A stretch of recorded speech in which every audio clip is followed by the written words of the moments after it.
پڑھیں الصلاۃ والسلام علیک یا رسول اللہ، الصلاۃ والسلام علیک یا حبیب اللہ، الصلاۃ والسلام علیک یا نبی اللہ وعلی آلک واصحابک یا نور اللہ صلی اللہ تعالی علیہ وسلم۔ رب کعبہ کی بارگاہ میں دعا ہے، مولا اپنے حبیب صاحب الاولاق صلی اللہ تعالی علیہ وسلم کے صدقہ بفعل ہم تمام حاضرین اور سامعین کو تو دم واپسی تک حق کہنے، حق سننے اور اپنے حق والے بندوں کے دامن سے وابستہ رہنے کی توفیق عطا فرما۔ ساتھ ہی بارگاہ رب العزت میں دعا ہے کہ مولا ہم گناہگاروں سیاکاروں کو، ہمارے والدین کو، ہماری قیامت تک آنے والی تمام نسلوں کو صحیح معنوں میں غوث و خواجہ اور رضا سے محبت کی توفیق عطا فرما، اور اپنے ان محبوبین کی محبتوں کا صلہ ہمیں دنیا اور آخرت دونوں جہاں میں نصیب فرما۔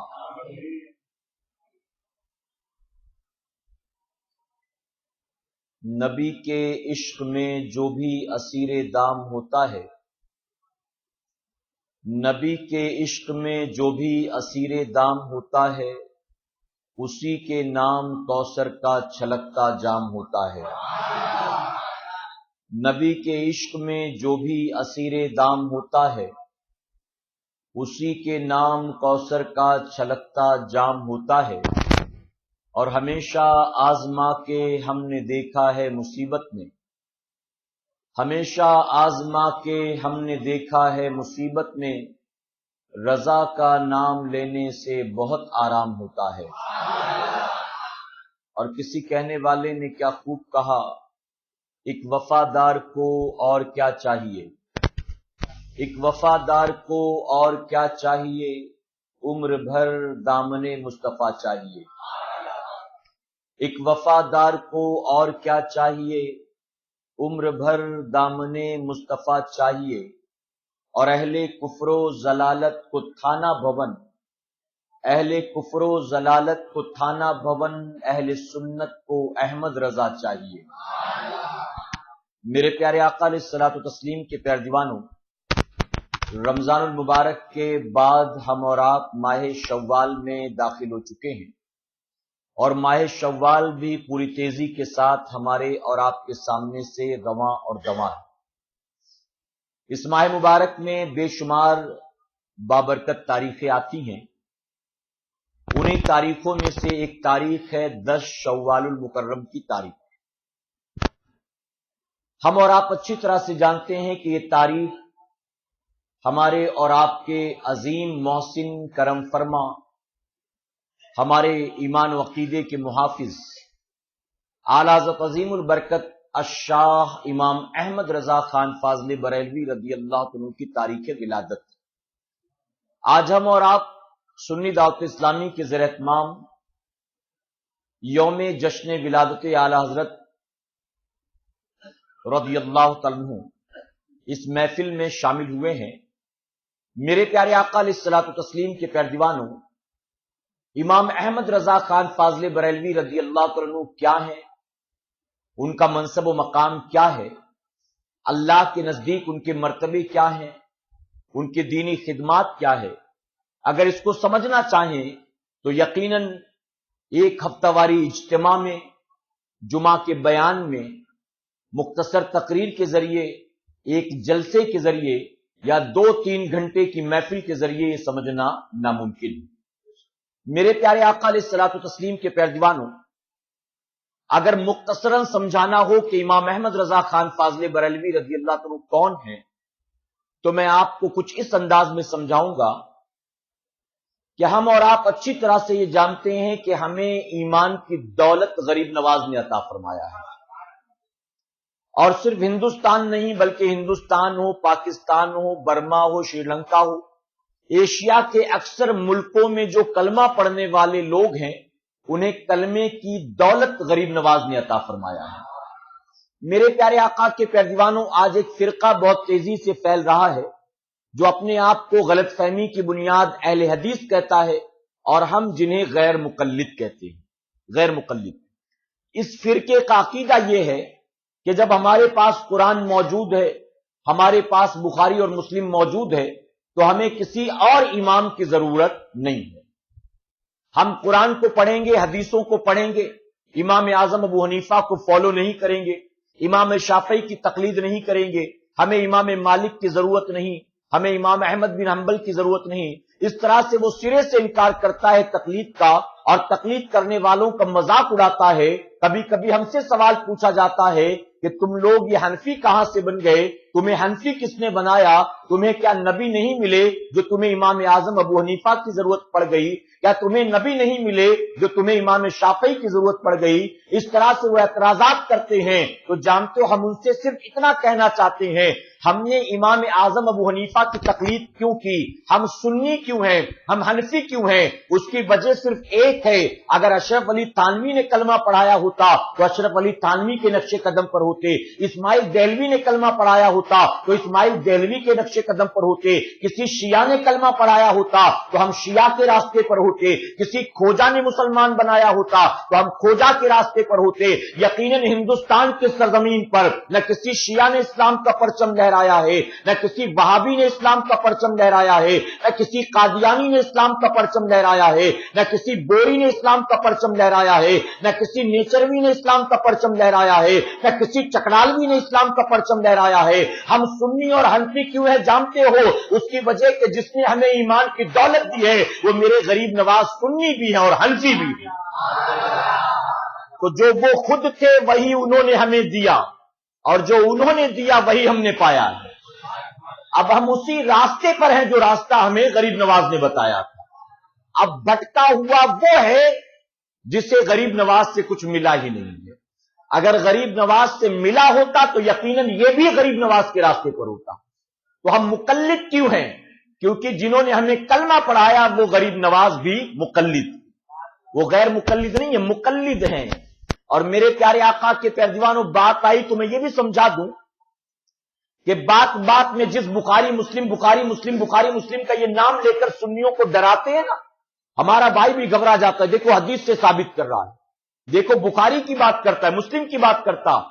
आप इनकी बातों से घबराएं नहीं, ये कुरान का हवाला दे, बुखारी मुस्लिम की बात करे, हरगिज डरने की जरूरत नहीं है। उसकी वजह कि मैं जहां भी जाता हूं अलल ऐलान कहता हूं, हमसे अगर कोई हमारे अकीदे के बारे में, हमसे अगर मामलात अहले सुन्नत के हवाले से कोई सवाल पूछे, हम जवाब ना दे सके तो यह हमारे इल्म की कमी हो सकती है, लेकिन ना हमारा अकीदा गलत है ना मामलात अहले सुन्नत गलत है। हमारे इल्म की कमी है लेकिन हमारा अकीदा गलत नहीं है, हमारे मामलात गलत नहीं है। तो बुखारी मुस्लिम की बात करें तो इनसे कह दो तुम्हारे नजदीक जो मुकल्लिद है वो मुसलमान नहीं है। जो किसी इमाम का फॉलोवर हो, जो किसी इमाम की तकलीद करता हो, वो तुम्हारे नजदीक मुसलमान नहीं। अरे तुम्हें तो इमाम बुखारी और इमाम मुस्लिम का नाम लेने का हक भी हासिल नहीं है। उसकी वजह कि इमाम बुखारी हो या इमाम मुस्लिम हो या अबू दाऊद हो या निसई या मिशकात शरीफ लिखने वाले, ये जितने भी बुजुर्गान दीन जिन्होंने हदीसों की किताबें जमा की हैं, इनमें से एक भी गैर मुकल्लिद नहीं था, बल्कि हर कोई किसी न किसी इमाम का मुकल्लिद नजर आता है। खुद इमाम बुखारी और इमाम मुस्लिम ये दोनों इमाम शाफई के मुकल्लिद हैं। इमाम शाफई गैर मुकल्लिद नहीं है, इमाम शाफई के मुकल्लिद हैं। तो घबराने की कोई जरूरत नहीं। मेरे प्यारे आका के प्यारे दीवानों, तो हमें ईमान की दौलत गरीब नवाज ने अता फरमाया है। और यह सिर्फ अपनों ने तस्लीम नहीं किया, बल्कि एक ईसाई तारीख निगार, ब्रिटिश के दौर में एक तारीख लिखने वाले क्रिश्चियन ने, ईसाई ने तारीख लिखी कि इस्लाम हिंदुस्तान में कैसे फैला, इस्लाम हिंदुस्तान में कैसे फैला।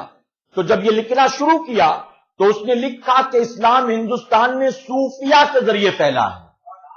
पता चला ग्रेनाइट के जरिए नहीं फैला, मिसाइल के जरिए नहीं फैला, फौज और लश्कर के जरिए नहीं फैला, ह्यूमन बॉम्ब के जरिए नहीं फैला, तीर तलवार के जरिए नहीं फैला, بلکہ صوفیہ کے ذریعے پھیلا، اور یہ کہنے والا ایک عیسائی تاریخ نگار ہے۔ اور جانتے ان صوفیہ جنہوں نے اسلام کی دولت کو، اسلام کے پرچم کو ہندوستان میں لہرایا ہے، ان صوفیہ کے نام کی جب لسٹ بنانی اس نے شروع کی تو اس میں سب سے اوپر اس نے غریب نواز کا نام لکھا ہے، غریب نواز کا۔ تو اپنے نہیں غیر بھی اس بات کا اعتراف کرتے ہیں، قبول کرتے ہیں، غیر بھی یہ بات مانتے ہیں۔ اب میرے پیارے آقا کے پیروانوں، یہ بات واضح ہو گئی کہ ہمیں ایمان کی دولت غریب نواز نے عطا فرمایا ہے، ہمیں سجدوں کا شعور غریب نواز نے عطا فرمایا ہے، ہمیں مدینے کا پتہ غریب نواز نے بتایا ہے، ہمیں کربلا معلیٰ کا پتہ غریب نواز نے بتایا ہے۔ وہ غریب نواز ہی تھے نا جنہوں نے سب سے پہلے لکھا تھا شاہ است حسین بادشاہ است حسین۔ تو اعلیٰ حضرت تو بعد میں آئے ہیں، کربلا کا پتہ پہلے غریب نواز نے بتایا ہے۔ اب میں یہ بھی کہنا چاہوں گا اس کے ساتھ، اعلیٰ حضرت کو سمجھنا ہے نا، سنو، یقیناً ہمیں ایمان کی دولت دی ہے غریب نواز نے، لیکن ہمارے ایمان کو بچایا ہے امام احمد رضا نے۔ ہمیں ماننا ہوگا، ہمیں سجدوں کا شعور دیا ہے غریب نواز نے، ہمارے سجدوں کی حفاظت کی ہے بریلی کے تاجدار نے، ہمیں مدینے کا پتہ بتایا ہے غریب نواز نے، ہمیں مدینے والے کی محبت کا جام پلایا ہے بریلی کے تاجدار نے، ہمیں کربلا کا پتہ بتایا ہے غریب نواز نے، ہمیں کربلا والے کا دیوانہ بنایا ہے امام احمد رضا نے۔ اسی لیے میں کہتا ہوں دنیا وہابیت جو کہنا ہو کہتی رہے میرے امام کو، لیکن جب تک روئے زمین پر ایک سنی باقی رہے گا قیامت تک وہ کہتا رہے گا ڈال دی قلب میں عظمت مصطفیٰ، ڈال دی قلب میں عظمت مصطفیٰ، سیدی اعلیٰ حضرت کے لاکھوں سلام۔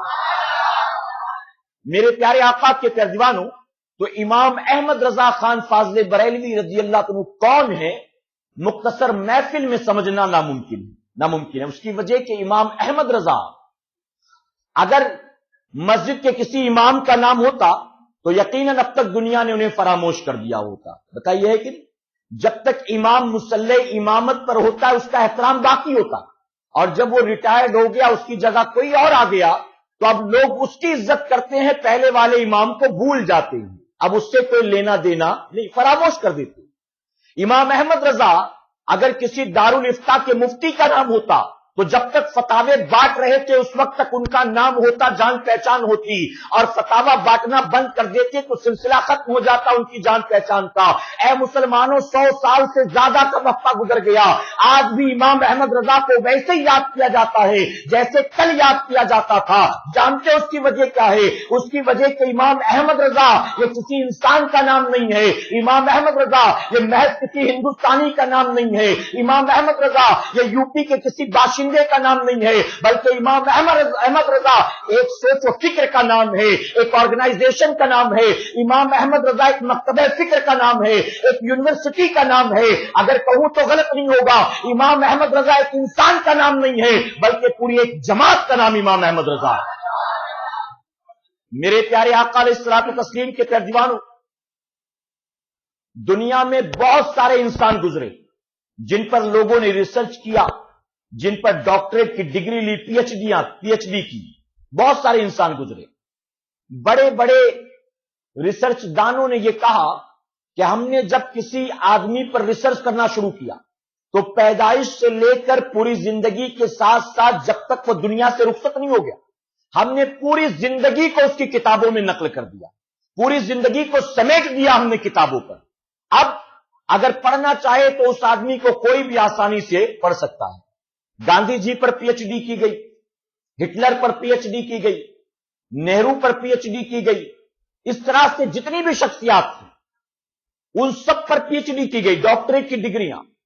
لوگوں نے ان کی پوری زندگی کو کتابوں میں سمیٹ دیا، لیکن کہتے ہیں کہ تاریخ انسانی میں تنہا امام احمد رضا خان فاضل بریلوی رضی اللہ عنہ وہ ہیں کہ جن پر کئی سالوں سے ریسرچ ہو رہا ہے، لیکن ریسرچ کبھی کمپلیٹ ہوتا ہی نہیں ہے، ریسرچ ہوتا جا رہا اور ریسرچ ختم ہونے کا نام نہیں لیتا۔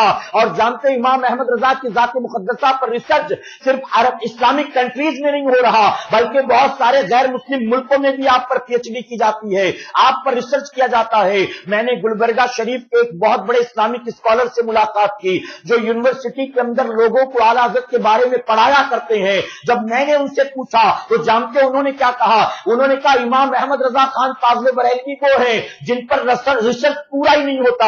ہم ایک گوشے پر ریسرچ کرنا شروع کرتے ہیں, ابھی وہ گوشہ مکمل بھی نہیں ہوتا ہے کہ ان کی زندگی کے کچھ نئے گوشے نمایاں ہو جایا کرتے ہیں. اب یہ کمپلیٹ ہو تو ہم اس کی طرف بڑھیں.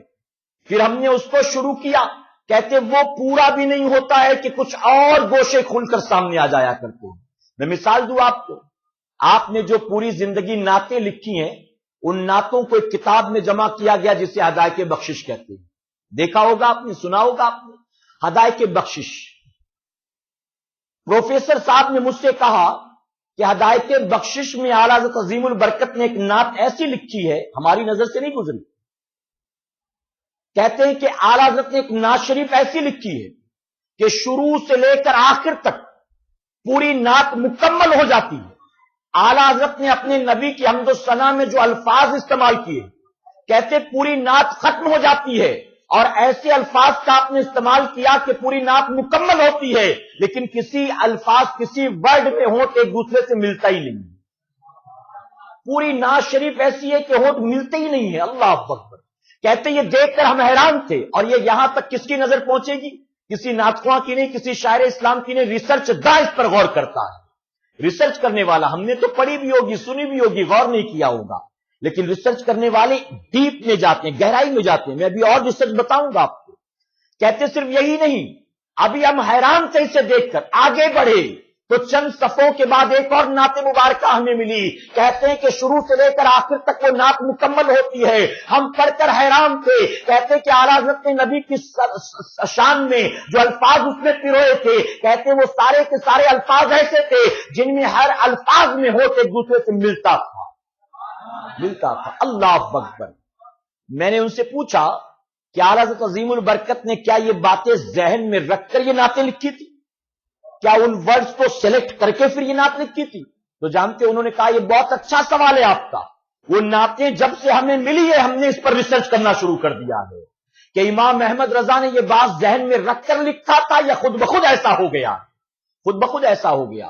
میرے پیارے آقا کے پیارے دیوانوں, میرے امام نے 13 سال 10 مہینے اور 5 دن کی عمر میں سارے علوم پر مہارت حاصل کر لی. سارے علوم پر. اور سارے علوم سے مراد کیا جانتے ہیں؟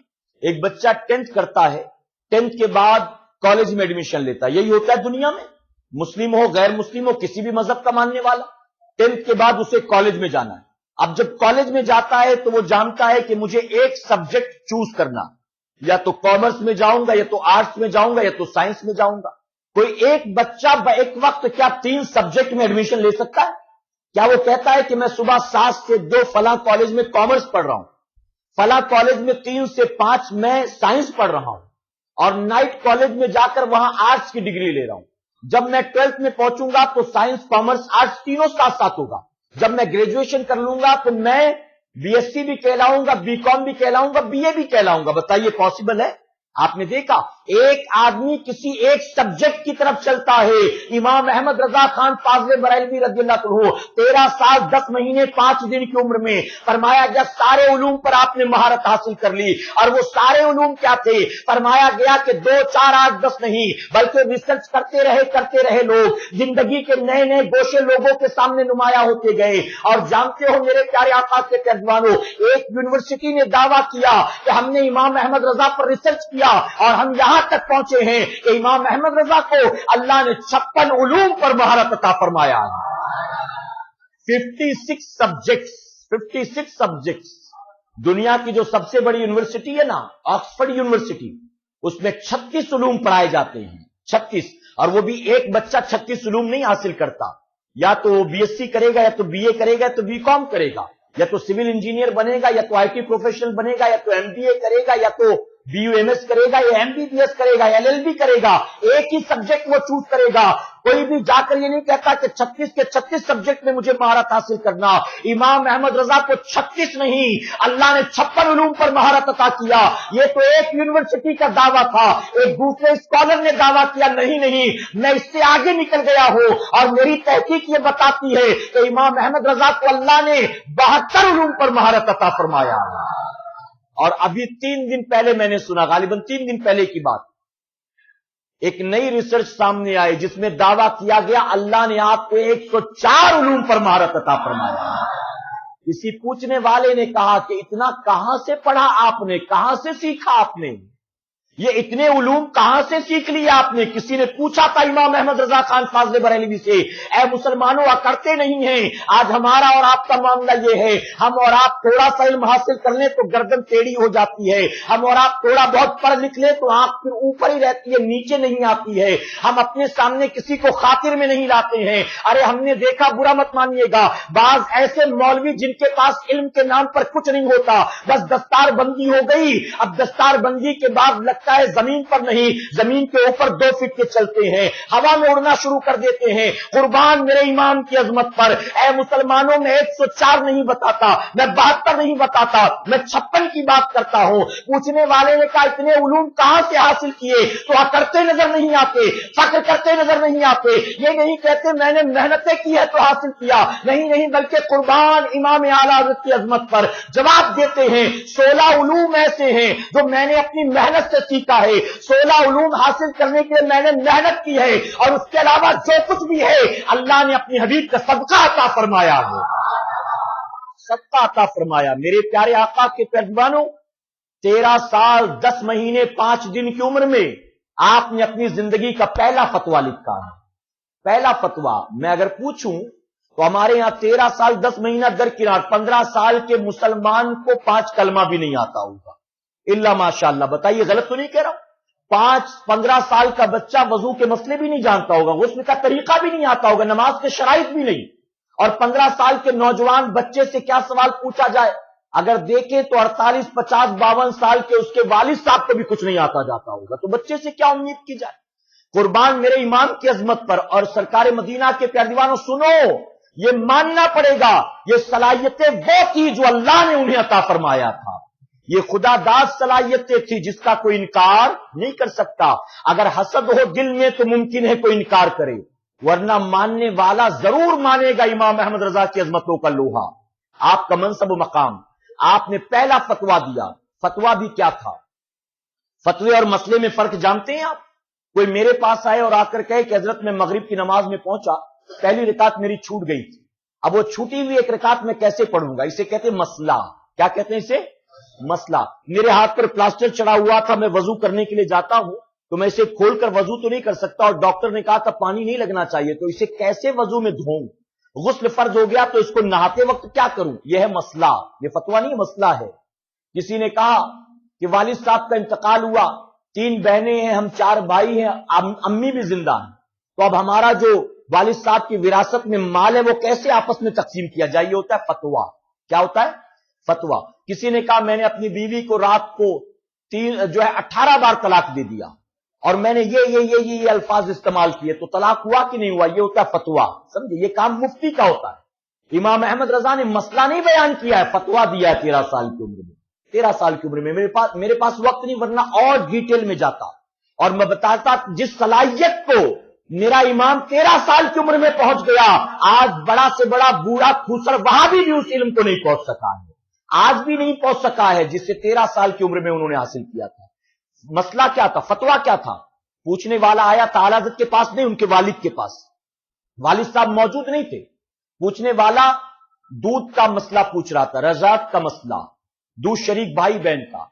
अगर बच्चे के हलक के अंदर दूध नाक के रास्ते से चला जाए, नाक के रास्ते से, तो क्या जिसका दूध हलक के नीचे गया है वो उसकी रज़ई मां बन जाएगी? क्या उसके बेटे उसके भाई बहन बन जाएंगे? उनसे शादी नहीं हो सकती उसकी? तो यह सवाल था।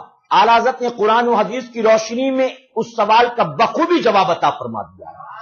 आपने फतवा देकर भेज नहीं दिया कि लो ले जाओ, नहीं नहीं, बल्कि आपने अपनी सलाहियतों को देखने के लिए जवाब दिया, और जब वालिद मोहतरम आए तो आपके सामने पेश किया कि अब्बा हुजूर ये सवाल आया था, मैंने जवाब दिया, आप चेक कर लें जवाब सही है कि नहीं है। आपके वालिद ने जब देखा तो पहले कुरान की आयतें थी, उसके बाद हदीसों के हवाले थे, उसके बाद उलमा के अक़वाल थे। जानते उन सारी चीजों को देखने के बाद आपके वालिद ने अपने बेटे को सीने से लगा लिया और सर पर हाथ रखकर कहा कि तूने फतवा बिल्कुल सही दिया है, आज के बाद दारुल इफ्ता की सारी जिम्मेदारियां मैं तेरे कांधों पर देता हूं। आपने उसी उम्र में फतवा देना शुरू कर दिया, पूरी जिंदगी दिया फतवा।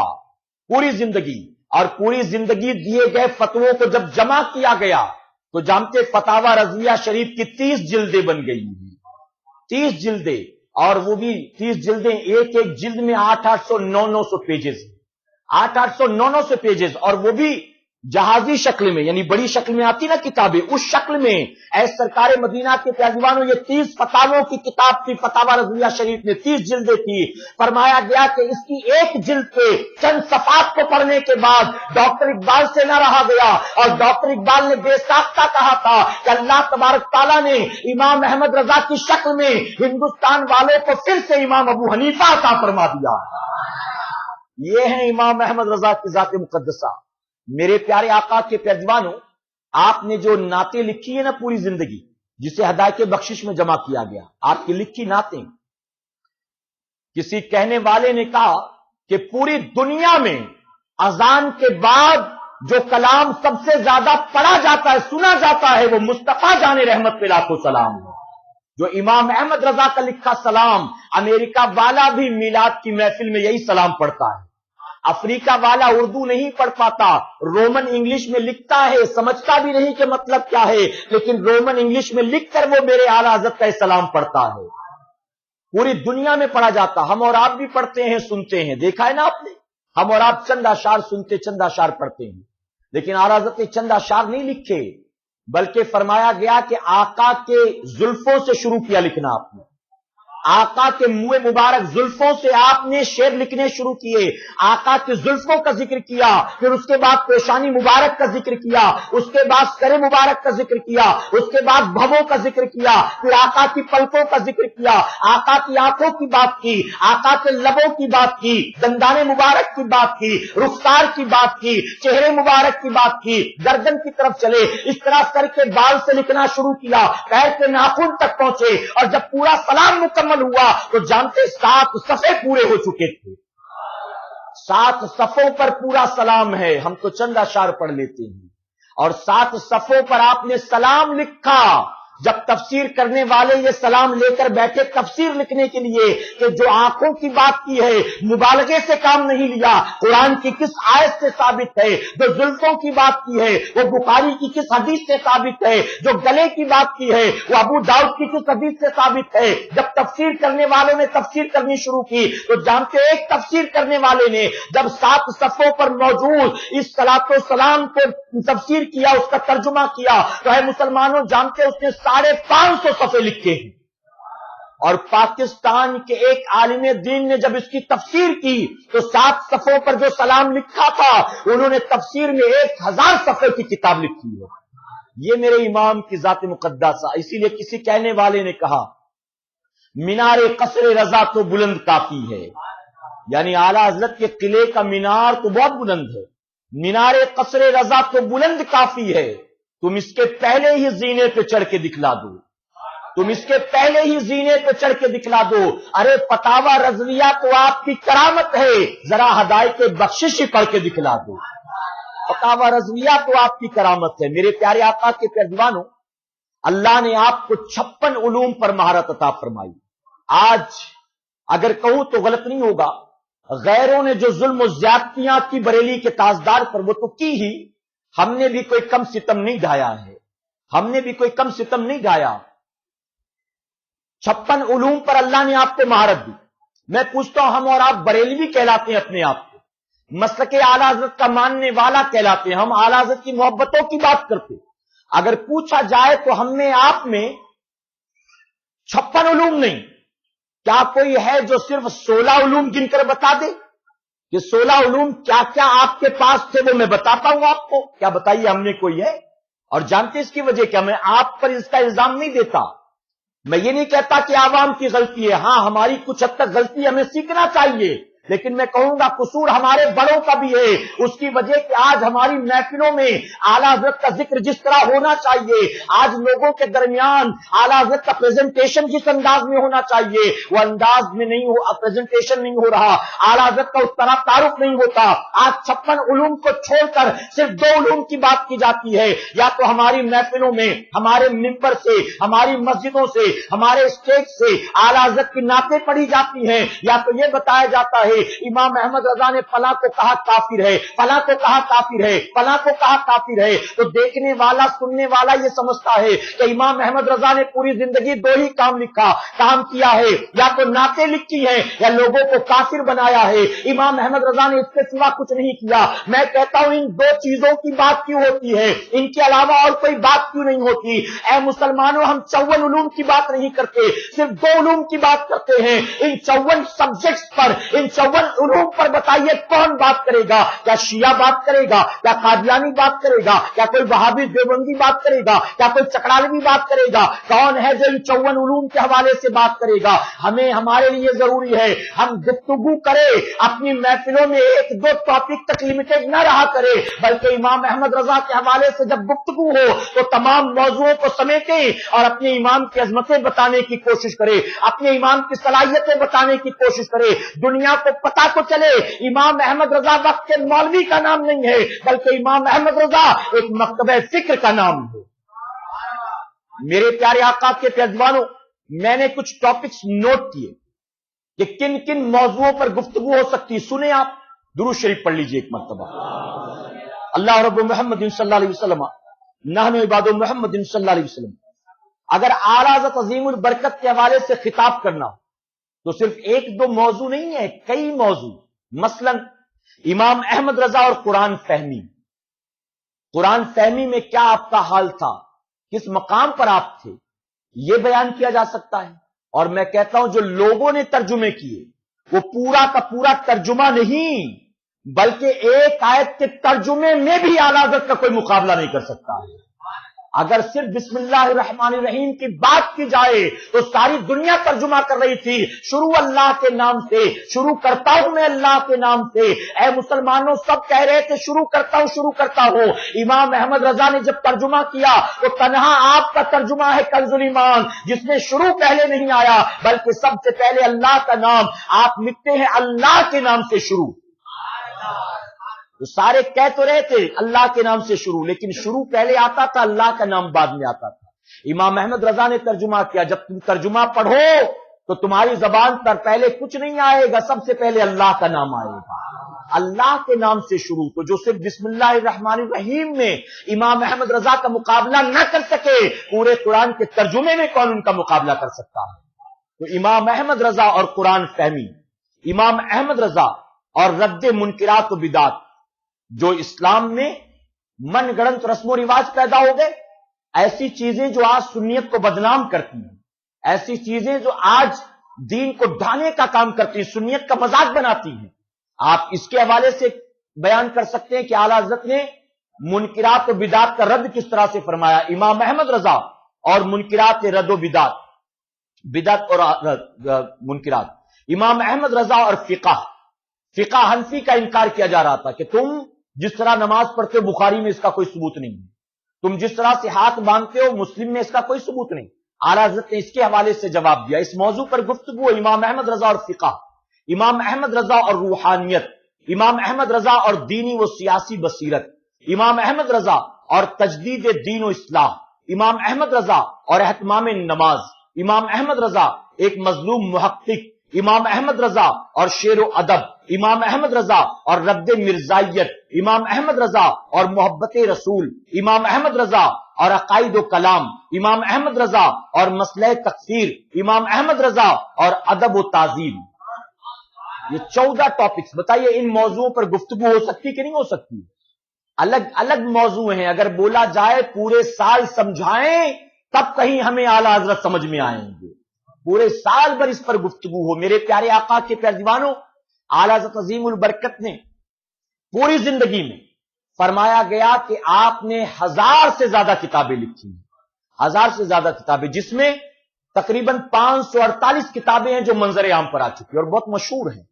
548 किताबें। ऐ मुसलमानों, आपको जानकर खुशी होगी कि मेरे इमाम ने जिस मौजू पर कलम चलाया है उस मौजू का पूरी तरह से हक अदा फरमा दिया।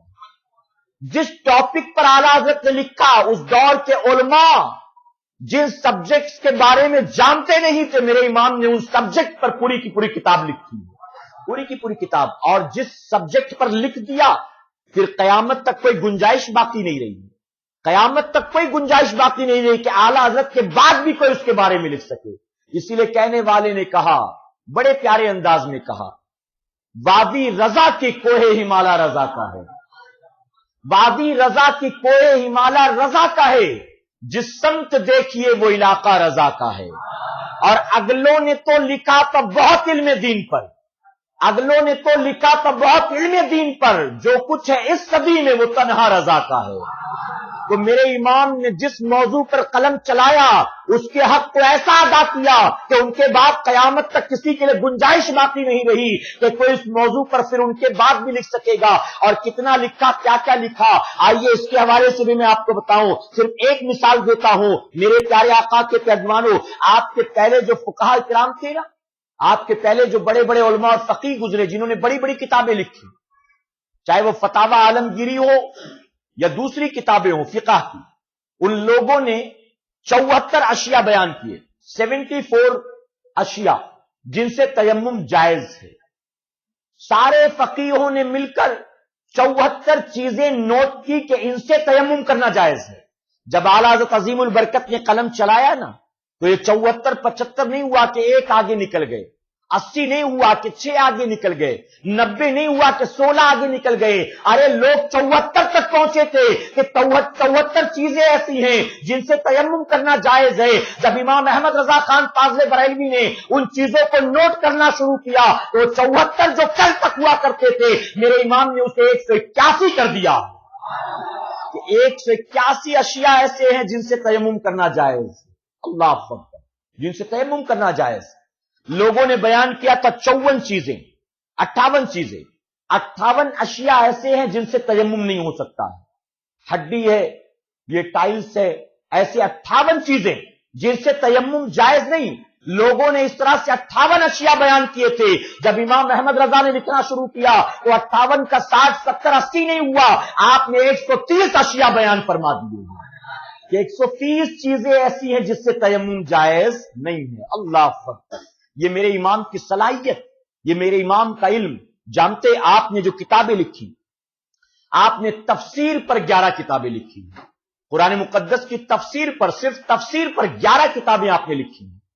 آپ نے عقائد و کلام پر 54 کتابیں لکھی ہیں. کہ سبحان اللہ, عقائد و کلام پر 54 کتابیں, حدیث اور اصول حدیث پر آپ نے 53 کتابیں لکھی ہیں. آج اگر یہ چیزیں ہمیں بتائی جائیں نا تو کوئی بڑا سے بڑا گندا سے گندا غیر مقلد بھی ہم سے آگے نہیں جا سکتا ہے. وہ حدیث کی بات کرے گا, ہم حدیث اور اصول حدیث کی بات کریں گے. اور ہمیں نئے سرے سے ریسرچ نہیں کرنا. ہمارے امام نے 53 کتابیں لکھی ہیں, ہم نے تو ایک بھی نہیں دیکھی ہوں گی اب تک. 53 کتابیں آپ نے حدیث اور اصول حدیث پر لکھا. آپ نے فقہ, اصول فقہ پر 214 کتابیں لکھی ہیں. فقہ اور اصول فقہ اور تجوید پر 214 کتابیں ہیں. آپ نے تنقیدات پر 40 کتابیں لکھی ہیں. آپ نے تصوف اور اخلاقیات پر 19 کتابیں لکھی ہیں. تصوف جو صوفیہ کرتے ہیں نا, اور اخلاقیات یعنی ایک انسان کا اخلاق کیسا ہو, آپ نے اس پر 19 کتابیں لکھی. آپ نے مناقب, تاریخ و فضائل پر 55 کتابیں لکھی ہیں. 55 کتابیں. یہ کون سی کتابیں ہیں؟ یہ الف لیلا کی قصے کہانیوں والی کتابیں نہیں ہیں. یہ کسی ناول لکھنے والے کی لکھی ہوئی ناول کی بات نہیں کر رہا ہوں. عقائد کی بات ہے, حدیث کی بات ہے, قرآن کی بات ہے, فقہ کی بات ہے, معاملات کی بات ہے, اخلاقیات کی بات ہے, تصوف کی بات ہے. اے مسلمانوں, کون سا موضوع ایسا ہے جس پر میرے امام نے کتاب نہ لکھا ہو؟ کہا کہ اہل سنت والجماعت کے عقائد و معاملات پر جو غیروں کے اعتراضات تھے, ان اعتراضات کے جواب پر امام احمد رضا نے 200 کتابیں لکھی ہیں. صلاۃ و سلام کھڑے ہو کر کہاں سے ثابت ہے پڑھنا؟ اعلی حضرت نے پوری کتاب لکھ دی ہے. کہ سبحان اللہ. یہ جو مردے کو دفن کرنے کے بعد قبر پر اذان دیتے ہو, کہاں لکھا ہوا ہے؟ امام احمد رضا نے پوری کتاب لکھ دی ہے. یہ کھانا سامنے رکھ کر جو فاتحہ کرتے ہو, کہاں سے ثابت ہے؟ اعلی حضرت نے پوری کتاب لکھ دی ہے. ایک فتویٰ نہیں دیا, ایک حدیث بیان نہیں کی, پوری کتاب لکھی. یہ جو تم کہتے ہو نبی قیامت میں شفاعت کریں گے, کہاں سے ثابت ہے؟ آپ نے 2-4 حدیثیں نہیں لکھی, آپ نے 40 حدیثوں پر مشتمل ایک کتاب لکھ دی ہے. ایک کتاب لکھ دی ہے. اے سرکار مدینہ کے پیادوانہ, عرس منانا کہاں سے ثابت؟ کتاب موجود ہے. مزارات پر جانا کہاں سے ثابت؟ کتاب موجود ہے. یہ اپنے لوگوں کے انتقال کے بعد जो तीजा करते हो, 40वां करते हो, बरसी करते हो, ये कहां से साबित है? मेरे इमाम ने इस पर भी किताब लिखा है। फातिहा करना कहां से साबित है? मेरे इमाम ने इस पर भी किताब लिखा। कोई मौजू ऐसा नहीं जिस पर मेरे इमाम ने कलम न चलाया हो। फरमाया जफर तकसीर पर आपने 11 किताबें लिखी हैं। ये जो तावीज लिखने का हुनर होता है ना, इस पर आपने 11 किताबें लिखी। इसी तरह जबर मुकाबला आपने 4 किताबें इस मौजू पर लिखी। नुजूम पर, तौकीद पर और हिसाब पर आपने 22 किताबें लिखी हैं। मंतिक और फलसफे पर आपने 6 किताबें लिखी हैं और सिर्फ रियाजी पर आपने 22 किताबें लिखी हैं। 22 किताबें, ये तकरीबन 548 वो किताबें जो मंजर आम पर आ गई।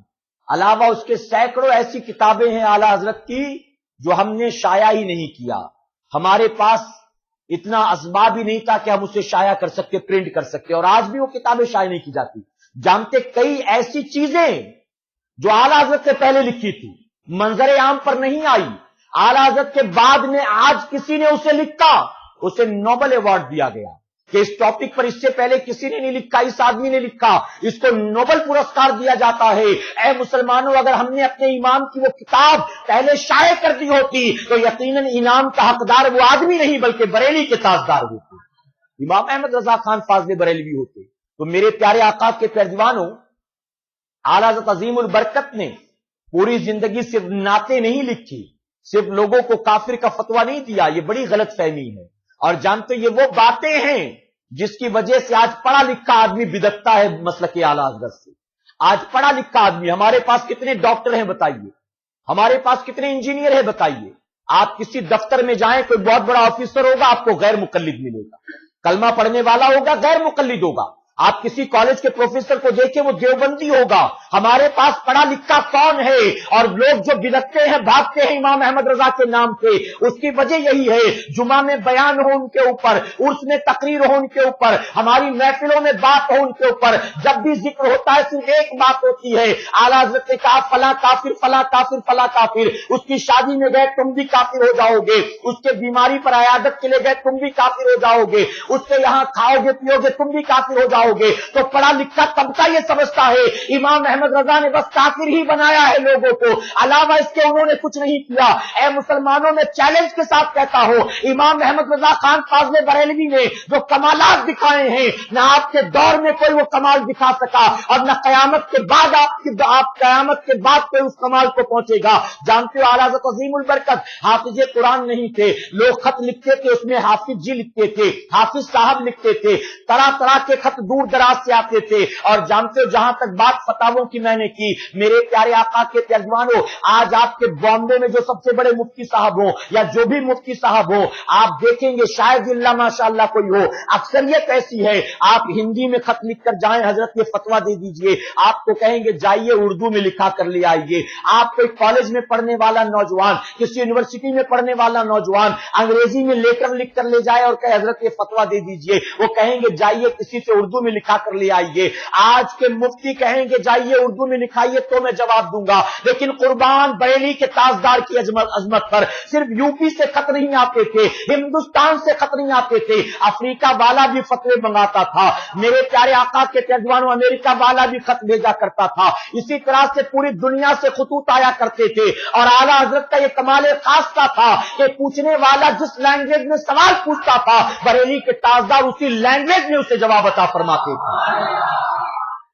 शुद्ध हिंदी में सवाल होता, जवाब हिंदी में अता करते, पूर्वी में सवाल होता, जवाब पूर्वी में देते थे, उर्दू में सवाल होता, उर्दू में जवाब देते, अंग्रेजी में कोई पूछता तो अंग्रेजी में जवाब देते, यहां तक कि संस्कृत में कोई पूछता तो जवाब भी संस्कृत में अता फरमाते थे। ये इमाम अहमद रजा का कमाल। और जानते हो, फतवा जब देने बैठते तो ये नहीं कि कोई डिस्टर्बेंस नहीं चाहिए, बल्कि फरमाया गया तमाम मुरीदीन बैठते थे आपको घेर कर, सबके पास खत होते थे, एक आदमी सवाल पूछता, आप उसे जवाब दे रहे होते, जब तक जवाब देते थे उस वक्त तक दूसरा आदमी सवाल पूछ रहा होता था। यानी इतना भी वक्त जाया नहीं करते थे कि मैं पहले इसे लिखा लूं फिर तुम पूछना, इतना भी वक्त जाया नहीं। जब इधर जवाब लिखाते दूसरा आदमी सवाल पूछ रहा होता, اسے جواب لکھاتے، تیسرا آدمی سوال پوچھ رہا ہوتا، تیسرے کو جواب لکھاتے، چوتھا آدمی سوال پوچھ رہا ہوتا، اور سوال بھی ایک ہی ٹاپک سے ریلیٹڈ نہیں ہوتا تھا، الگ الگ ٹاپکس ہوتے تھے۔ کوئی طلاق کا مسئلہ پوچھ رہا ہوتا تھا، کوئی وراثت کا مسئلہ پوچھ رہا ہوتا تھا، کوئی عدت کا مسئلہ پوچھ رہا ہوتا تھا، مختلف موضوعوں پر سوالات ہوتے تھے، اور بریلی کے تاجدار ہر سوال کا جواب دیتے تھے، اور جواب اپنے ذہن سے صرف نہیں دیتے تھے کہ یہ لکھ دو، یہ لکھ دو، یہ لکھ دو، نہیں، بلکہ ہر فتوے میں قرآن کا بھی حوالہ ہوتا تھا اور حدیثوں کی بات بھی ہوا کرتی تھی۔ آج ہم کوئی لائبریری بنائیں اور لائبریری میں ہم نے کتابیں جمع کی، 6 مہینے کے بعد کوئی کتاب تلاش کرنا ہو، ہم لائبریری کے پاس کھڑے ہو کر دیکھتے ہیں، یار میں نے تو رکھا تھا، مل کیوں نہیں رہی؟ پتہ نہیں کوئی لے کر تو نہیں گیا، پتہ نہیں کہیں اور تو کسی نے نکال کے رکھ نہیں دیا، ہم نے ہی رکھا ہے، کتاب ملتی نہیں، 1-1.5 گھنٹے پریشان ہوتے تب کتاب ملتی۔ لیکن قربان میرے امام کی عظمت پر، آپ جب کسی شاگرد کو لائبریری میں بھیجتے تھے کتاب لینے کے لیے تو یہ نہیں کہتے تھے بیٹا جاؤ فلاں کتاب ڈھونڈ کر لے آؤ، بلکہ آپ اس سے کہتے تھے تیسرے ڈراور کے اندر جو چوتھی لائن ہے، اس چوتھی لائن میں 18ویں نمبر پر جو کتاب رکھی ہے وہ کتاب لے کر آ جانا۔ گویا امام احمد رضا کی شان یہ تھی کہ سارا کا سارا معاملہ آپ کی آنکھوں کے سامنے ہوتا تھا۔ جب کسی کو لائبریری میں کتاب لینے بھیجتے تھے تو صرف یہ نہیں کہتے تھے ڈھونڈ کر لے آنا، بلکہ باقاعدہ کہاں رکھی ہوتی تھی، بریلی کے تاجدار لانے والے کو وہ بھی بتا دیا کرتے تھے۔ تو لوگ حافظ جی کہتے تھے، حافظ صاحب کہتے تھے، اعلیٰ حضرت نے طے کیا کہ لوگ مجھے حافظ سمجھتے، حالانکہ میں حافظ نہیں ہوں، اب میں اس وقت تک اطمینان سے نہیں بیٹھوں گا جب تک کہ پورا قرآن یاد نہ کر لوں۔ آپ نے رمضان شریف کا چاند ہوا، قرآن یاد کرنا شروع کیا، قرآن یاد، اور کیسے یاد کیا؟ 2 روایتیں ملتی ہیں، ایک تو حضور صدر الشریعہ علیہ رحمۃ رضوان، آپ نے ان سے کہا جو آپ کے خلیفہ بھی، مرید بھی، چہیتے شاگرد بھی، آپ نے ان سے کہا کہ مغرب کے بعد آ جانا اور مجھے ایک پارہ پڑھ کے سنا دینا۔ وہ حافظ قرآن تھے، ایک پارہ مجھے پڑھ کے سنا دینا۔ وہ ایک پارہ پڑھ کر سناتے تھے، اعلیٰ حضرت سنتے تھے اور تراویح میں وہی پارہ سنا دیا کرتے تھے۔ دوسرے دن دوسرا پارہ سنا، تراویح میں دوسرا پارہ سنا دیا۔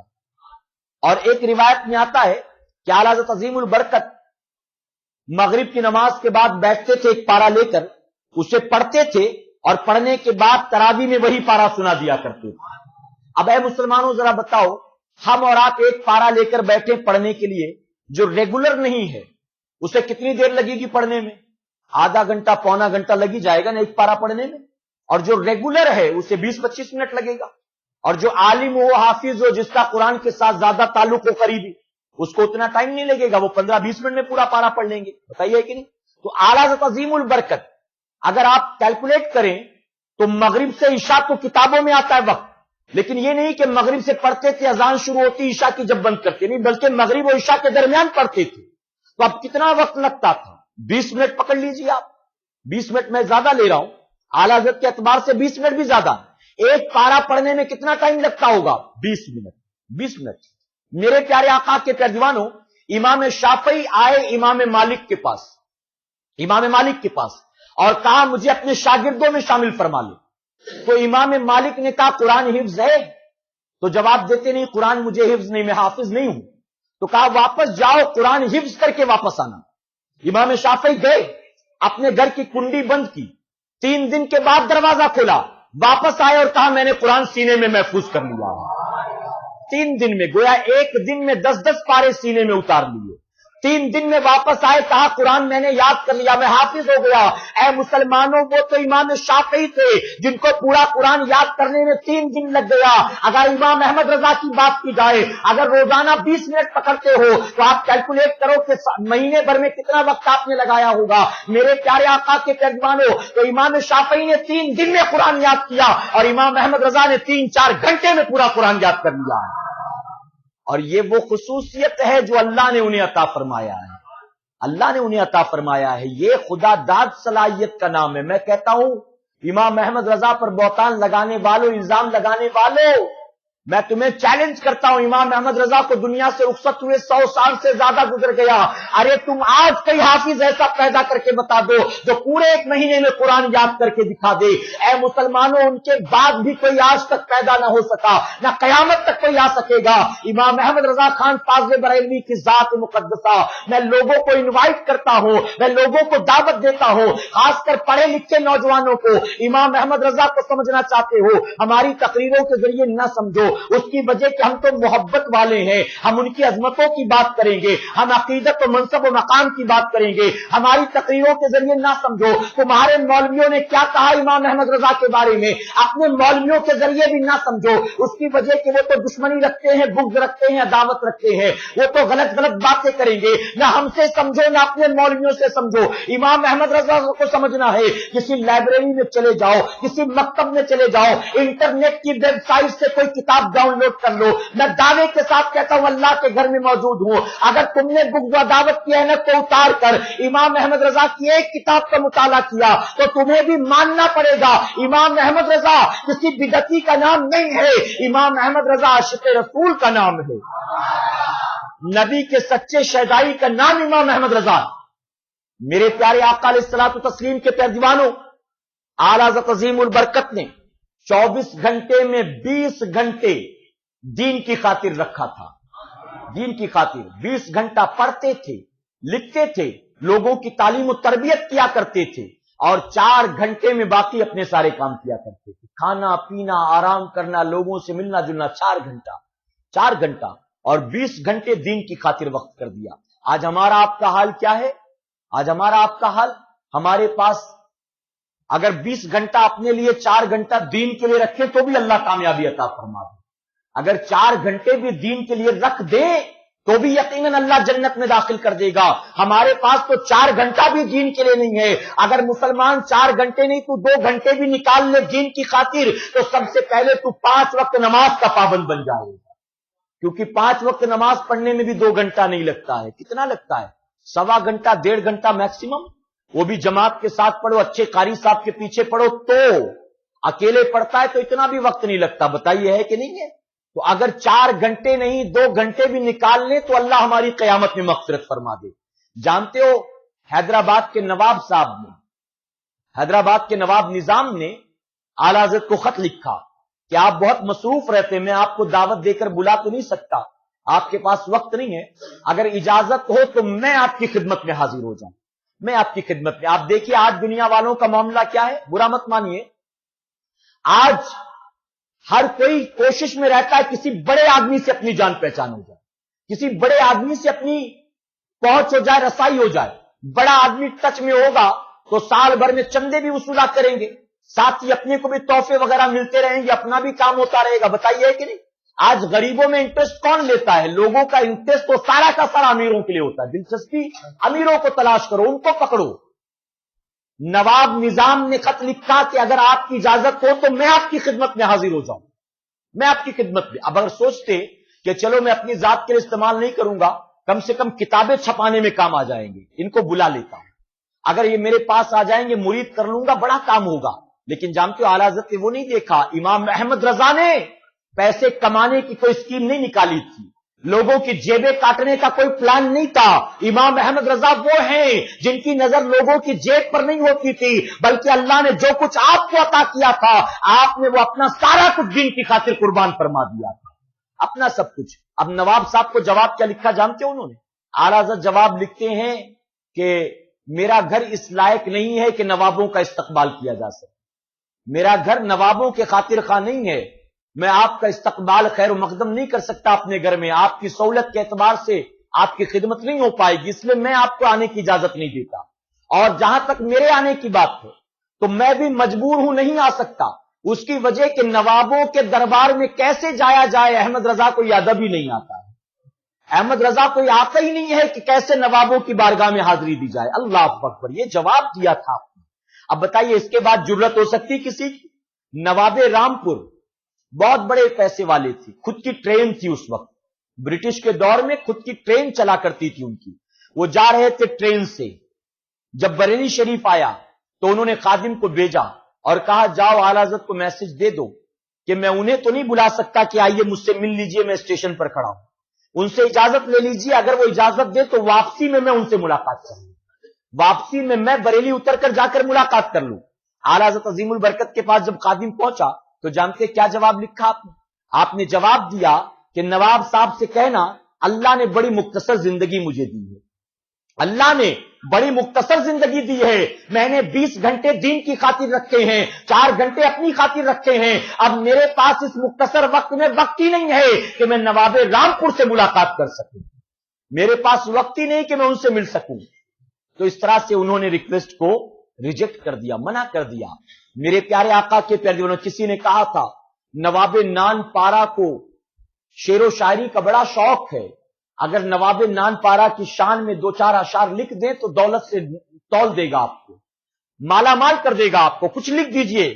آپ نے قلم اٹھایا، ریکویسٹ کرنے والا خوش ہو گیا کہ چلو لکھ رہے ہیں۔ بریلی کے تاجدار نے کیا لکھا، اگر پیسے کمانے کی اسکیم نکالی ہوتی نا تو پوری منقبت لکھ دی ہوتی، لیکن اعلیٰ حضرت عظیم البرکت نے جب قلم اٹھایا تو میرے پیارے آقا علیہ الصلوۃ والتسلیم کے پیروانوں، نواب نان پارا کے بارے میں نہیں لکھا، بلکہ جانتے ہو کیا لکھتے ہیں؟ لکھتے کروں مدح اہل دول رضا، یعنی میں دنیا داروں کی، دولت مندوں کی مدح کروں مدح اہل دول رضا، پڑے اس بلا میں میری بلا، یہ تو پہلی مصیبت ہے، بلا ہے، اور اس بلا میں میں پڑوں، پڑے اس بلا میں میری بلا، میں گدا ہوں اپنے کریم کا، مجھے کسی کی ضرورت نہیں ہے، میں تو ان کے در کا گدا ہوں، میں گدا ہوں اپنے کریم کا، میرا دین پارے نہ نہیں، میرا دین روٹی کا ٹکڑا نہیں ہے۔ آپ نے یہ لکھ کر دے دیا کہ لے جاؤ دے دو، اور اعلیٰ حضرت کی شان آپ نے پوری زندگی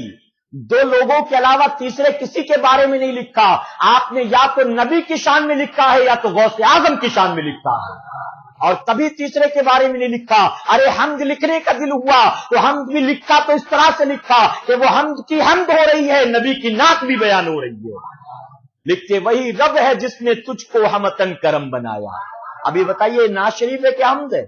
لکھ رہے ہیں حمد، لیکن اس میں بھی نبی کا ذکر ہو رہا ہے۔ وہی رب ہے جس نے تجھ کو ہمتن کرم بنایا، ہمیں بھیک مانگنے کو تیرا راستہ بتایا۔ میرے پیارے آقا علیہ الصلوۃ والتسلیم کے پیارے دیوانوں، میں کہتا ہوں پڑھے لکھوں سے اعلیٰ حضرت کو سمجھنا ہے۔ آپ اگر سمندر کے کنارے کھڑے ہو کر بیچوں بیچ چلتی ہوئی کشتی کو دیکھیں تو اس کے قد و قامت کا اندازہ نہیں لگا سکتے۔ ایک دیہاتی آدمی زمین پر کھڑا ہو اور 30-35 ہزار فٹ اونچائی پر اڑنے والے ایروپلین کو دیکھے اور دیکھ کر کہے کہ لوگ جھوٹ بولتے ہیں، میں دیہاتی ہوں، بے پڑھا لکھا ہوں، تو لوگ مجھے بیوقوف بناتے ہیں، اس میں 300 آدمی کیسے بیٹھتے ہوں گے، لوگ میرے ساتھ دھوکہ کرتے ہیں۔ اے مسلمانوں، میں کہوں گا کہ وہ اس کی نظروں کا قصور ہے، لوگوں کے کہنے کا قصور نہیں ہے۔ آپ زمین پر کھڑے ہو کر جس طرح ہوائی جہاز کے قد و کاٹھی کا اندازہ نہیں لگا سکتے، سمندر کے کنارے کھڑے ہو کر دریا کے بیچوں بیچ چلنے والی کشتی کی قد و قامت کا اندازہ نہیں لگا سکتے، اسی طرح دور رہ کر امام احمد رضا کی عظمتوں کا اندازہ نہیں لگایا جا سکتا ہے۔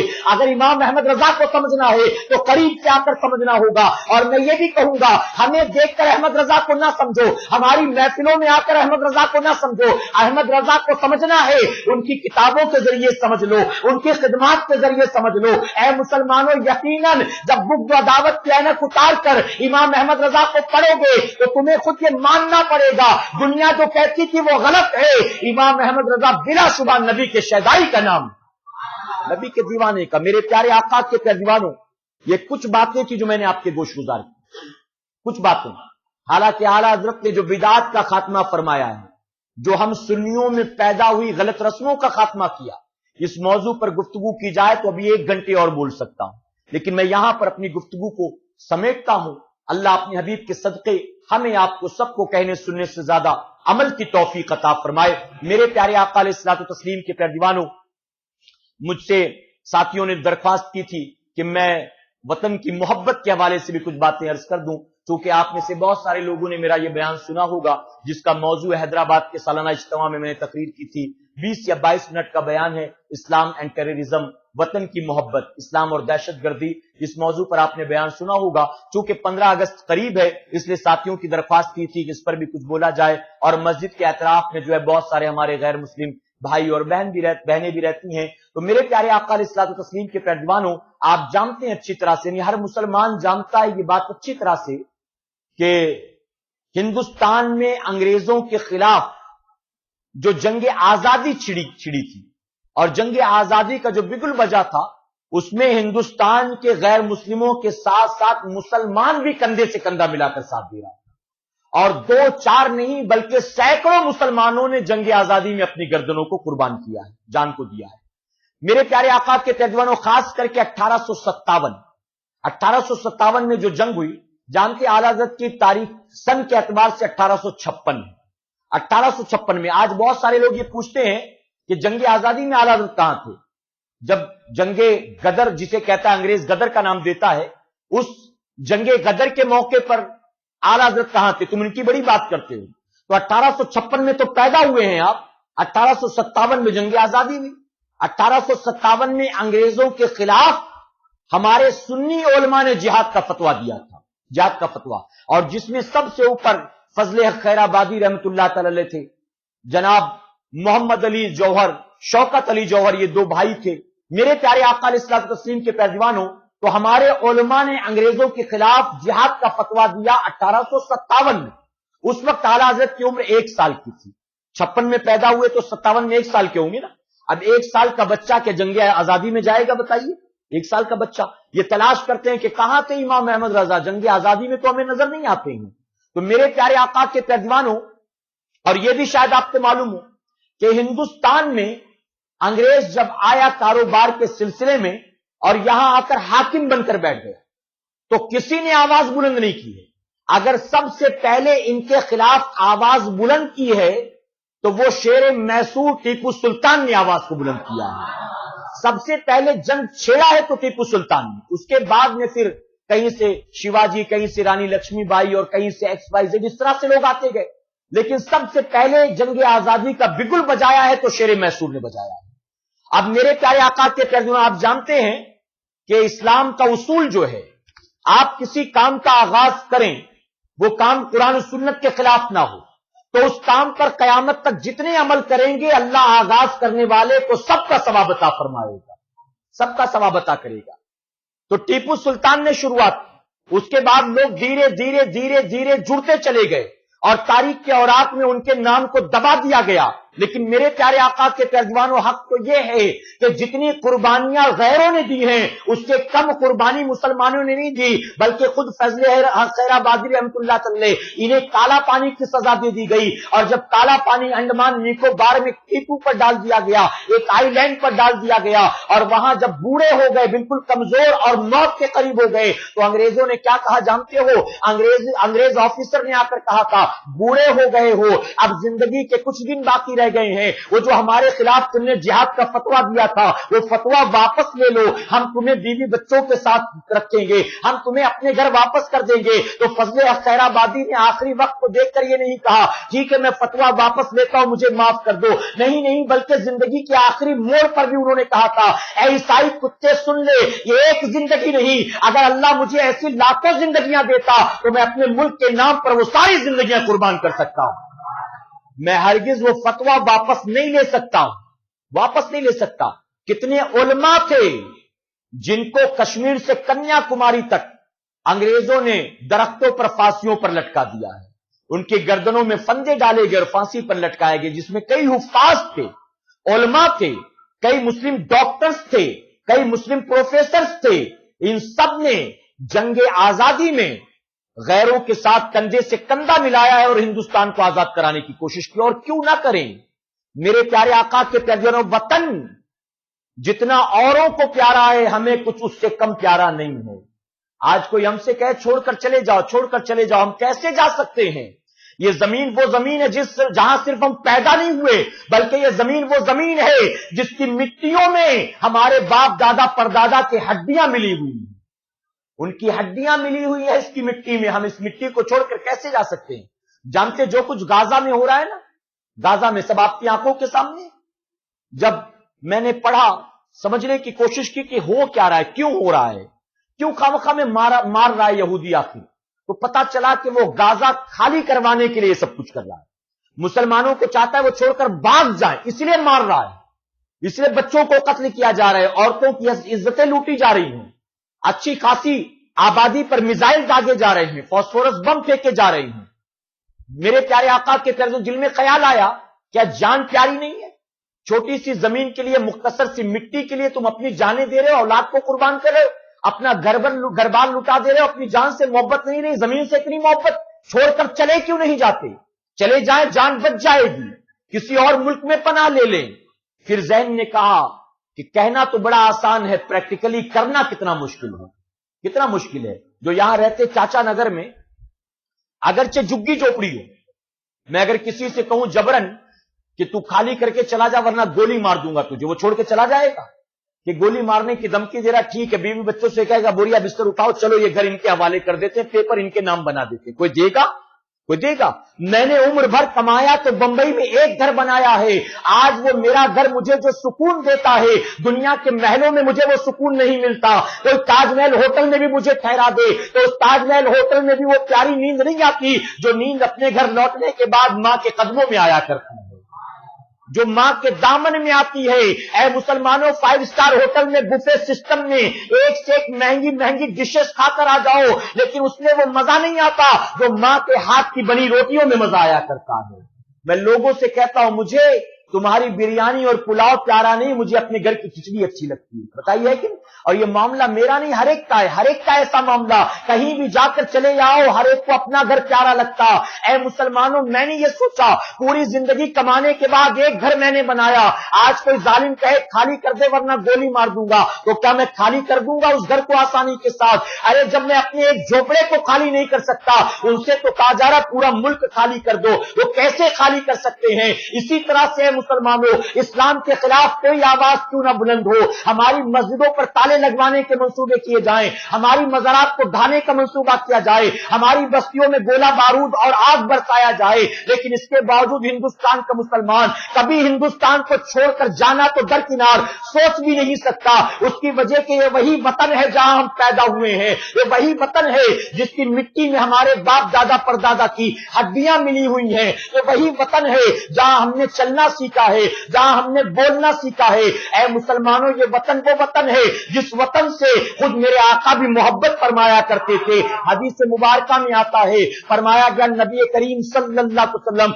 जब नमाज से फारिग होते थे, आज भी आपने देखा होगा हमारा इमाम भी नमाज से सलाम फेरने के बाद दाहिनी तरफ घूमकर जो है दुआ करता है। आका इस तरह से घूमते थे, उनकी सुन्नत है। किसी ने पूछा था, ऐ आका जब नमाज की बारी आती है सर किबले की तरफ होता है, रुख किबले की तरफ होता है, लेकिन दुआ के लिए दाहिनी तरफ घूम जाते हैं, आखिर राइट टर्न लेने की जरूरत क्या है? तो जानते मेरे आका ने क्या फरमाया था? आका ने फरमाया था इस तरफ हिंद है और हिंद से मुझे वफा की खुशबू आया करती है। इसी हदीस को सामने रखकर डॉक्टर इकबाल ने लिखा था, मीरे अरब को आई ठंडी हवा जहां से, मीरे अरब को आई ठंडी हवा जहां से, मेरा वतन वही है, मेरा वतन वही है। तो है मुसलमानों, ये वो मुल्क है जिससे खुद मेरे नबी ने प्यार किया है, और नबी ने फरमाया कि यहां से मुझे वफा की खुशबू आती है। गोया नबी की निगाहें गैबदा देख रही थी। 1450 साल पहले जब आका टर्न होते थे हिंदुस्तान की तरफ, यहां पर कोई मस्जिद नहीं थी, कोई मेहराब नहीं था, कोई मजार नहीं था, कोई गुंबद नहीं था, कोई मीनार नहीं था। मेरे आका जानते थे आज कोई मेरा कलमा पढ़ने वाला नहीं है, आज वहां मेरा कोई नाम लेने वाला नहीं है, लेकिन मेरा एक बेटा जाएगा मोइनुद्दीन की शक्ल में, और इसी हिंदुस्तान में करोड़ों कलमा पढ़ने वाले पैदा हो जाएंगे।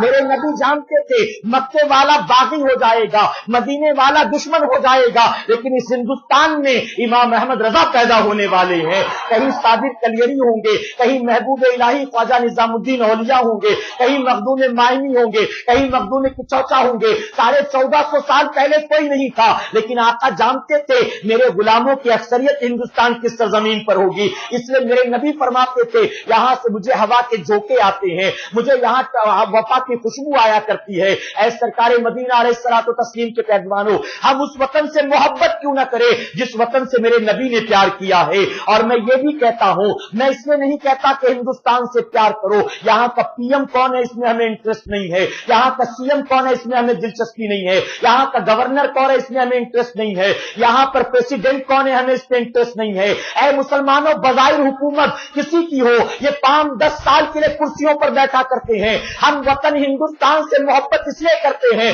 क्योंकि हिंदुस्तान का राजा या बादशाह कोई और नहीं है, अगर है तो तन्हा मेरे गरीब नवाज है। कि गरीब नवाज की हुकूमत कल भी थी, आज भी है, और कयामत तक गरीब नवाज का परचम लहराता रहेगा, गरीब नवाज की हुकूमत चलती रहेगी। मेरे प्यारे आका के पैगंबरों, मैं इसलिए अपने नौजवान साथियों से गुजारिश करता हूं, हिंदुस्तान में रहते हो, अपने वतन से मोहब्बत किया करो, अपने वतन से वफा किया करो, अपने वतन के कानून का एहतराम किया करो। अगर कोई लॉ, कोई रूल रेगुलेशन कुरान और सुन्नत के खिलाफ ना हो, उस पर अमल करो। उसमें जबरदस्ती झगड़े करने की जरूरत नहीं है, दंगे फसाद करने की जरूरत नहीं है, माहौल खराब करने की जरूरत नहीं है, बल्कि अपने मुल्क के कानून का एहतराम करो। मेरे प्यारे आका अलैहिस्सलातु तस्लीम के पैगंबरों, मुल्क के बनाए कानून पर चलते रहो, अपने मुल्क से वफादारी करो, और मुल्क के खिलाफ कोई बात करे तो उसकी बात को सुनकर मुस्कुराया न करो, बल्कि उसकी बात को सुनकर उसे मुंह तोड़ जवाब दिया करो। हमारे बहुत सारे भाई, जब इंडिया पाकिस्तान की मैच होती है, रहते हिंदुस्तान में, घर भी यही है, कारोबार भी यही है, नौकरी भी यही है, खाता यही का अनाज है, लेकिन सपोर्ट पाकिस्तान का करता है और मनाता है कि वही जीत जाए तो अच्छा, वही जीत जाए तो अच्छा, वही जीत जाए तो अच्छा। मैं इसकी मुखालिफत करता हूं। हर आदमी की अपनी अपनी ज़हनियत होती है, मैं नहीं अपनी चीज को आप पर थोपता, आप माने न माने ये आपकी मर्जी है, लेकिन मैं ये कहना चाहूंगा, ये तो महज क्रिकेट का एक मैच है, अल्लाह न करे 7,000 बार न करे, जैसे इंडिया पाकिस्तान का पहले वॉर हुआ, इन फ्यूचर इस तरह कोई वॉर होता है तो क्या बताइए, पाकिस्तान वाले जब बरसाएंगे, कहेंगे चाचा नगर है यहां बम ना डालना, ये पाकिस्तान के मैच जीतने पर खूब पटाखे फोड़ा करते थे, क्या बताइए वो इसका लिहाज रखेंगे? वो देखेंगे ये मुमरा है, यहां मुसलमान रहते हैं, यहां पर मिसाइल मत फेंकना, ये जो है बहराम और नौपाड़ा है, यहां बम मत फेंकना। उस वक्त उन्हें मुसलमान नजर नहीं आएंगे, इस्लाम के मानने वाले नजर नहीं आएंगे, दुश्मन मुल्क नजर आएगा, और वो दुश्मन मुल्क को मद्दे मुकाबले रखते हुए उस पर बमबारियां करेंगे। इसलिए ऐ मुसलमानों, हम हिंदुस्तान में रहते हैं, हमारे वतन की तरक्की हमारी तरक्की है, हमारे वतन की कामयाबी हमारी कामयाबी है, हमें अपने वतन का साथ देना है, हमें अपने वतन की कामयाबी पर खुश होना है, हमें अपने वतन की तरक्कियों के साथ आगे बढ़ना है। बताइए मेरी इस बात को आप मानते कि नहीं मानते? अगर पाकिस्तान में कल 8 आना किलो शक्कर मिलने लगे तो हम सेलिब्रेट करेंगे। यहां पर 8 आना किलो शक्कर पाकिस्तान में मिल रहे, हम हलवा बना के बांट रहे हैं यहां पर कि 8 आना किलो शक्कर हो गई है शक्कर। हम उस वक्त बांटेंगे जब हमें 8 आना किलो मिले ना, तो हमारा कोई मफाद है उसमें, हमारा कोई फायदा। अगर कोई वो नया रॉकेट बना ले या कोई पाकिस्तान का साइंसदान चांद पर पहुंच जाए तो हमारी तरक्की है कि उनकी तरक्की है? बताइए। एक इस्लाम की बुनियाद, रिलीजन की बुनियाद हमारी हमदर्दी है, हम उनके लिए मोहब्बत रखते हैं, लेकिन जब बात अपने मुल्क की आए तो हम प्रायोरिटी अपने मुल्क को देते हैं, अहमियत अपने मुल्क को देते हैं। बताइए सही है कि नहीं है?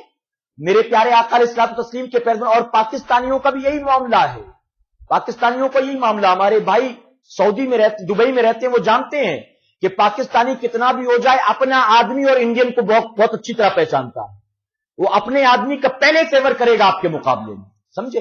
कितना भी हो जाए। मेरा अपना जाती तजुर्बा है, मैंने खुद देखा वहां जाकर, मैंने खुद देखा उमरा के मौके पर, वो अगरचे आपसे मोहब्बत करेंगे, मोहब्बत से सलाम करेंगे, लेकिन कहीं ना कहीं वो चीज मौजूद होगी। मेरे प्यारे आका अलैहिस्सलातु तस्लीम के पैगंबरों, मैं नहीं कहता जो तासुब उनके दिलों में भरा है वो तासुब हम अपने दिल में पैदा करें, लेकिन मैं इतना जरूर कहूंगा, जब हमारे मुल्क और उनके मुल्क की बात आए तो हमें अपने मुल्क का साथ देना चाहिए, हमें अपने वतन का साथ देना चाहिए। अल्लाह अपने हबीब के सदके हमें आपको सबको कहने सुनने से ज्यादा अमल करने की तौफीक अता फरमाए। दरमियाने गुफ्तगू जाने अनजाने में किसी तरह की गलती खामी रह गई, आप सबको गवाह बनाकर सच्चे दिल से तौबा करता हूं और दुआ करता हूं अल्लाह मेरी तौबा कबूल फरमाए और हमारी महफिल को अल्लाह कयामत में हमारे लिए, हमारे वालिदैन के लिए बख्शिश और निजात का जरिया बनाए। मेरे प्यारे आका के पैगंबरों, आप 12वीं शरीफ में अपने घर पर झंडा लगाते हैं ना, अगर 15 अगस्त में अपने घर पर तिरंगा लगा लें तो कोई ऑब्जेक्शन है? कोई फतवा इसके खिलाफ आएगा? कोई इस्लाम से खारिज होने का मामला होगा? नहीं है। लगाएं, लगाने में कोई अर्ज नहीं है। अरे प्राइम मिनिस्टर, प्रेसिडेंट लगाते हैं दिल्ली में, लाल किले में, गवर्नर लगाता है यहां हमारे यहां बॉम्बे में, महाराष्ट्र के मुख्तलिफ जगहों पर। अगर हम भी खुशी का इजहार करें तो ये चीजें वो हैं जो गैरों के दिल से हमारी नफरत को खत्म करेंगी इंशाअल्लाह। वरना मैं खुद कई ऐसे गैर मुस्लिमों को जानता हूं जिनके साथ जॉब करता हूं, वो मुझसे पूछते हैं जो हरा हरा झंडा लगाते हो तुम लोग अपने घरों पर, ये क्यों लगाते हो? उसका रीजन क्या है? इसका रीजन क्या? ये कभी काला लगा देते, उसकी वजह क्या है? 6 दिसंबर के मौके पर लोग काला लगा देते ना, तो हरा और काला वो पूछता है क्यों लगाते हो? अगर तिरंगा लगा दोगे तो पूछेगा क्यों लगाते हो? और मैं तो कहता हूं एहतराम किया करो अपने वतन के झंडे का, एहतराम किया करो। कहीं जमीन पर पड़ा मिल जाए तो उसको भी उठा लिया करो एहतरामन, उसकी बेअदबी मत किया करो। उसकी वजह कि हमारे मुल्क की शान है वो, हमारे मुल्क की शान है वो, तो एहतराम करें।